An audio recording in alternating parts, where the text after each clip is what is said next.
নমস্কার, আমি সোমা। আমার চ্যানেল সোমা টাইনি ওয়ার্ল্ডে তোমাদের সবাইকে স্বাগত জানিয়ে তার সাথে নতুন দিনে একটা নতুন গল্প তোমাদের সবার সাথে শেয়ার করছি। আজকে সকালবেলা ছাদে এসে দেখলাম আকাশে যখন প্রচুর মেঘ একটা সাইডে, আরেকটা সাইড কিন্তু বেশ ভালো পরিষ্কার। তার জন্য জামাগুলো নির্দ্বিধায় মেলে দিলাম, যা হবে দেখা যাবে। কারণ দেখো চারিদিকে সবাই তো মেলে রেখে দিয়েছে, ওই তারা তো ভয় পাচ্ছে না, ফলে আমি আর ভয় পেয়ে আমার লাভ নেই। তো চলো নিচে যাই, কারণ এখন বেরাবো আমি কিছু। তো চলে এসেছিলাম কিছু কেনাকাটি করতে। আর আমার বাড়ির পাশাপাশি মানে আমার বাড়িটা এমন একটা সেন্টারে, আমার বাড়ির থেকে বেশি দূর না, 3টে মল আছে। একটা সাউথ সিটি, একটা অ্যাক্রোপলিস, আর একটা হচ্ছে হাইল্যান্ড পার্ক। তো 3টের ডিস্টেন্সে কিন্তু সেম। আর দেখো ঢুকতে গিয়ে দেখলাম কি সুন্দর একটা ঠাকুরের মূর্তি সাজানো রয়েছে। আমি এখন এসেছিলাম অ্যাক্রোপলিস মলে। তো এখানে এসে টুকটাকে কিছু দেখে নিলাম, জামা কাপড় কোনটা কি পছন্দ হচ্ছে না হচ্ছে। আসলে কোনো কিছু পছন্দ যদি হয়ে থাকে, অনেক সময় সাইজের সমস্যা হয়, যে সাইজটা পাওয়া যায় না। আর আমি যথেষ্ট দেরি করেও এসেছি। তো আসলে দেরি করে এসেছি এই কারণেই, কারণ টুকিটাকি এখন সারা বছরই সবারই কিছু না কিছু জামা কাপড় কেনা হয়। তো পুজো বলে তো স্পেশাল থাকে, তার জন্য এখন এসেছি। তো যাই হোক, অনেক কিছুই কেনাকাটি করে ফেলেছিলাম এরই মধ্যে। তো সেগুলো আলাদা করে এখন ছবি তুললাম না বা ভিডিও কিছু করলাম না। তো মানে জামা কাপড় কেনাকাটি করার পর একটু খাওয়া দাওয়া করে নিয়েছিলাম। আসলে কেনাকাটি করতে আসলে একটু খেতে ইচ্ছে করে। তো আমি সত্যি বলতে এত কিছু এই ভাজাপুরি এরকম খেতে খুব একটা ভালোবাসি না। বুজু খুবই পছন্দ করে, বুজুর সাথে বুজুর বাবা। তো আমাদের কেনাকাটি কমপ্লিট হয়ে গেছে, আমরা বেরিয়েও পড়েছি বাড়ির উদ্দেশ্যে এখন। আর এই যে আজকে হচ্ছে নেক্সট দিন। তো নেক্সট দিন সকালবেলা আমি খুচকাচ কিছু কেনাকাটি করেছি, তো সেগুলো এখন আর আলমারিতে কিছু ঢুকাইনি। কিছু রাখা হচ্ছে গিফট ভাবে, তো গিফটে যাবে। আর কিছু হচ্ছে আলাদা করে রাখা হয়েছে, যেগুলো আমার বা বুজুর। তো এরকম ভাবে ভাগ ভাগ করে রেখে দিয়েছি। তার সাথে কেনা হয়েছে কয়েকটা জুতো। তা আমি আর জুতো কিছু কিনিনি, বুজুর সেম জুতো দরকার হয় তারপরেও কেনে। আর এই যে আর আমার হাজব্যান্ড কিনেছে এই একটা জুতো। ও হচ্ছে যখনই যেখানে যাক না কেন, ওর হচ্ছে অফিসের শার্ট, অফিসের ট্রাউজার আর অফিসের জুতোই ওর চোখে পড়ে, ওর তাছাড়া আর কিছু চোখে পড়ে না। তো এবার একটা কিনেছে ফিতে দেওয়া জুতো। তো অন্য সময় ফিতে দেওয়াটা পড়ে না, মানে অসুবিধা হয় তাড়াহুড়োর সময়। তো বললো না, তাও একটা ফিতে দেওয়া রাখি।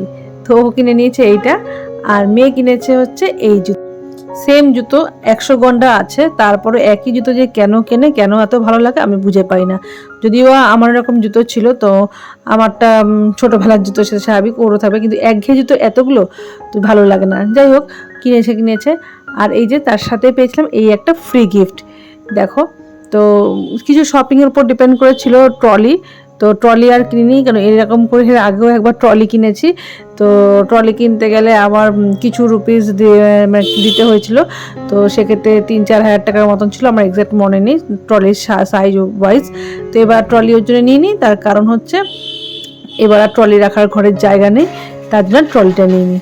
আর এই যে আমি চায়ের যে একটা কাপের সেট পেয়ে গেছি, মানে এইটা তোমরা দেখতে পাচ্ছ কি না, অ্যাশ হোয়াইট আর অফ হোয়াইটের কম্বিনেশনে, দেখতে কিন্তু খুবই সুন্দর ছিল। কিন্তু আমি চেয়েছিলাম, ওখানে একটা ইয়েলো কালারের অপশন দেখাচ্ছিল ওই কাপটার বক্সের গায়ে, হোয়াইট ইয়েলো আর লাইট ইয়েলো ডিপ ইয়েলোর কম্বিনেশনে। তো ওটা আমি পাইনি, তো তার জন্য এটাই পেলাম, এটাই নিলাম। এটা পেলাম শুধু নয়, এইটাই একটাই দেখলাম রয়েছে, জানি না ওগুলো হয়তো আগেই শেষ হয়েছে। এই যে এই আলোটা, এটা ছিল দেখতে কিন্তু সুন্দর ছিল যদি হতো, কিন্তু পেলাম না, কিছু করার নেই। তাই এটা নিয়েই চলে এলাম। আবারও চলে এলাম পরের দিনের ব্লগে। এটা হচ্ছে নেক্সট ডে আবার। তো সকাল সকাল ম্যাগি এসেছে আমাদের বাড়ি। ম্যাগির মা মিতা, ওর মা একটা বিশেষ কাজে ওর বাবাকে নিয়ে ডাক্তারের কাছে গেছে। তো ম্যাগি এখন স্কুল যাবে, তো তার জন্য ম্যাগিকে আমার কাছে রেখে গেছে। তো ওর স্কুলের যেই গাড়ি চলে আসবে, তো ম্যাগিকে সেখানে পৌঁছে দেবো। তো এসে ওর এই স্কুলের ব্যাগটার সম্বন্ধে ম্যাগি অনেক গল্প করছিল, যে ব্যাগটার কি হয়েছে না হয়েছে, চেনের কি সমস্যা। পাকা বুড়ি, খুব সুন্দর কিউট ভাবে কথাও বলে, খুব সুন্দর গুছিয়েও বলে। এই যে এখন ডেসক্রিপশন দিতে এসেছে যে ওর ব্যাগটার কি অ্যাকচুয়ালি সমস্যা হয়েছিল।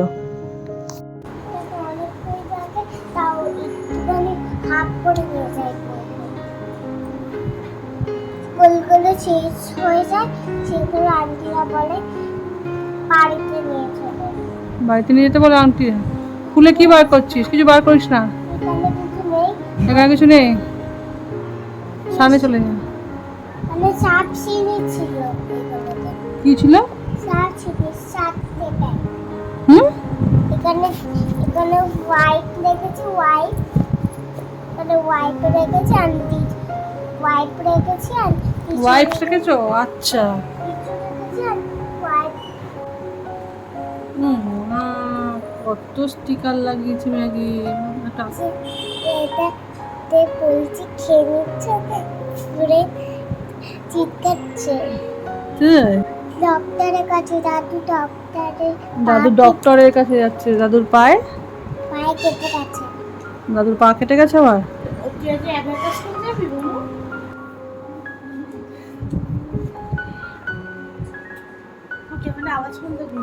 তো ম্যাগি নিজের মতনই অনেক কিছু বোঝাচ্ছিল আমাদেরকে, তো বোঝাতে বোঝাতে ওকে বললাম ম্যাগি তোর কিন্তু ভিডিও হচ্ছে, তুই একটু পোজ দিয়ে দাঁড়া। তো দেখি নিজেই এরকম ভাবে সুন্দর সুন্দর করে কি সুন্দর পাকা বুড়িদের মতন পোজ দিয়ে দাঁড়িয়ে নিজের ছবি তুলছিল।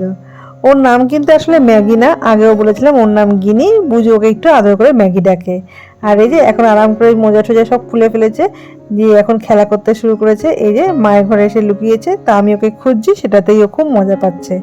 ও শুধু আমি বলে না, ওকে বুজুকেও ও মানে সময় দিতে হয়, কারণ ও বুজুকে যদি খুঁজে না পায় ও কিন্তু মায়ের কাছে গিয়েও বলতে থাকে যে ঠাম্মি বুজু দিদি কোথায়, বুজু দিদি কোথায়। বুজু যদি স্নানে যায় বা কোনো অন্য কোথায় যায় তাহলে ও কিন্তু ওর পছন্দ না, ও বুজুকেই খোঁজে সারাক্ষণ। তো এইক্ষুনি ওর গাড়ি চলে আসবে, আর বেশিক্ষণ বাকি নেই। তো ও স্কুল চলে গেছিলো, ওর গাড়ি চলে এসেছিলো। তো ওকে স্কুলে তুলে দিয়ে আসার পর বুজুকে নিয়ে আমি এসেছিলাম আমার বাড়ির সামনে একটি পার্লার আছে সেইখানে।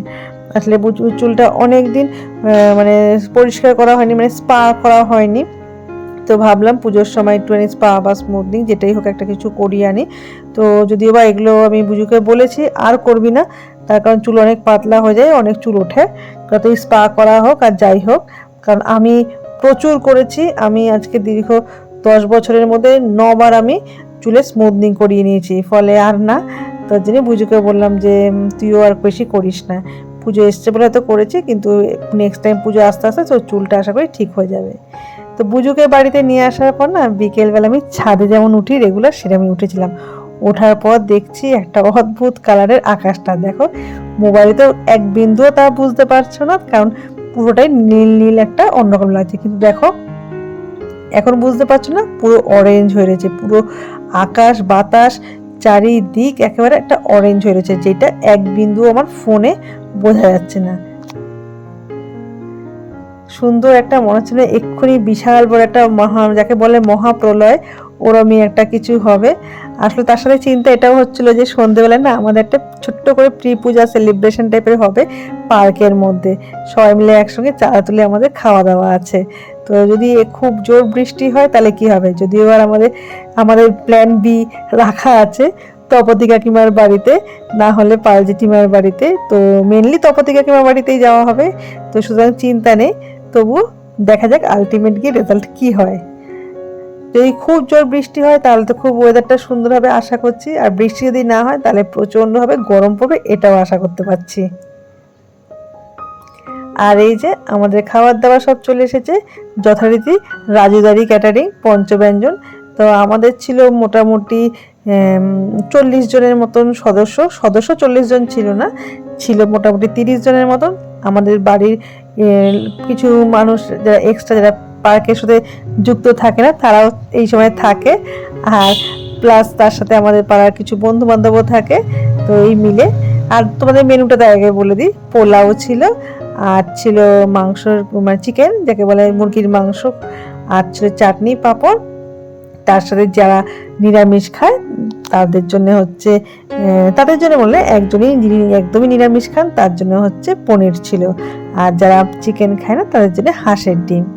তো অত্যাধিক গরম রয়েছে, মানে মারাত্মক লেভেলের গরম রয়েছে। তো আমরা ওখানে যারা যারা খাবার বানিয়ে যাদের পার্সেল হবে, যারা আসতে পারেনি তাদেরটা পার্সেল করে দেওয়ার পর এখন আমরা সবাই পার্কে আসার পর এমন কেউ নেই যার হাতের মধ্যে হাত পাখা চলছে না, কারণ অত্যাধিক গরম।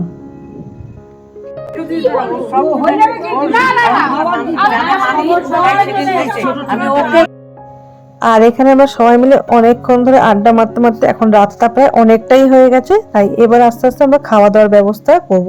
খাওয়া দাওয়ার ব্যবস্থা বলতে খাওয়া দাওয়ার জিনিসপত্র সব বাইরেই নিয়ে আসা হবে, কারণ যেটুকু খাবার আমরা বেড়েছিলাম ওইখানে মানে পাল জেঠিমার ঘরে, তো সেগুলো হচ্ছে যারা নিরামিষ বা ছোঁয়াছানি চিকেনের ছোঁয়াছাড়ি ব্যাপারে আছে যাদের, সেগুলোকে কমপ্লিট মানে ওখান থেকেই তাদেরকে পার্সেল যেগুলো দেওয়ার ছিল সেগুলো দিয়ে দেওয়া হয়েছে। আর এখন যাচ্ছি আমরা রানাদার বাড়িতে। তো রানাদার বাড়িতে যেহেতু অনেক স্টুডেন্টের এই সময় পড়া হয়ে গেছে, তো অনেকটা চেয়ার খালি হয়ে গেছে। তো বেসিক্যালি আমাদের কোনো চেয়ার ওরকমভাবে ভাড়া করা হয় না, সবসময় রানাদাই সেগুলোকে সাপ্লাই দেয়। তো এখান থেকে চেয়ার, এখান থেকে এই টেবিল আমরা নিয়ে পার্কে চলে যাব। তাই আমি, বৌদি, ফুলি বৌদি আর শিল্পী এসছি এখান থেকে চেয়ারগুলো নিতে।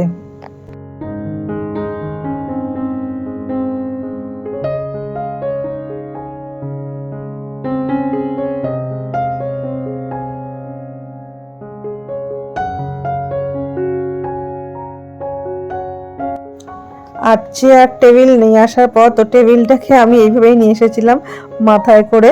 তো এখানে তো আবার বৌদি আমাকে বলছে, সুপর্ণা বৌদি, যে সে ভিডিও করবে, এগুলোটা স্মৃতি, যে এরকম চেয়ার টেবিল তোমরা সব নিয়ে আসছো, বিশেষ করে টেবিলটা মাথায় করে নিয়ে এসছে।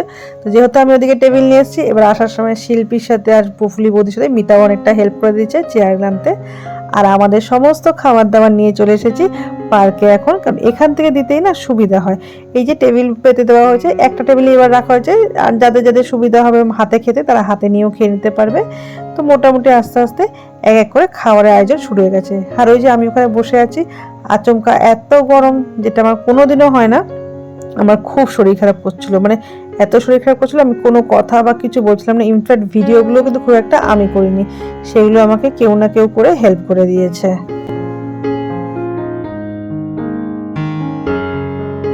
তো আমরা এখানে এত গরমে সবাই মোটামুটি ঘামিয়ে গেছিলাম। তো কিছু কিছু আমরা মানুষ, যেমন আমি, দিদি ভাই, আমরা ড্রেসটা চেঞ্জ করে চলে এসেছি। তো আমার তো ড্রেস যতক্ষণ না চেঞ্জ করছিলাম আচমকা বুঝলাম না আমার এত কেন শরীর খারাপ করছিল। তো প্রচণ্ড ঘামিয়ে গেছিলাম, প্রচণ্ড গরম লাগছিল। তো আর এখন অনেক রাত হয়ে গেছে, সবাই চলে এসেছে, আমাদের খাওয়া হয়ে গেছে, আমাদের বলতে আমারও খাওয়া হয়ে গেছে, অনেকের খাওয়া গেছে, বাকি আছে দিদি ভাই, দিদি আর তপতি কাকিমা এখানে। তো এখানে বুচুনি টুচুনি সবাই খেতে বসে পড়েছে, রাত্রি যথেষ্ট হয়ে গেছে। আর এই যে ম্যাগি, এতটা রাত্রির হয়েছে, ম্যাগি তাও চুপ করেই বসে আছে, যেহেতু মিতা এখানে রয়েছে, ও ছোট বাচ্চা, সারাদিন অনেক ধকল উঠে গেছে সকাল থেকে। তো এখন সবার খাওয়া দাওয়া শেষ, আর আমাদেরও সবার প্রোগ্রামটাই পুরো শেষ। তো আজকের মতন বিদায় নিচ্ছি, তোমরা সবাই ভালো থাকবে। যদি আমার এই ভিডিওটা তোমাদের ভালো লাগে তাহলে একটা লাইক অবশ্যই করে দিও। আবার দেখাবে পরের একটা নতুন কোনো গল্প নিয়ে।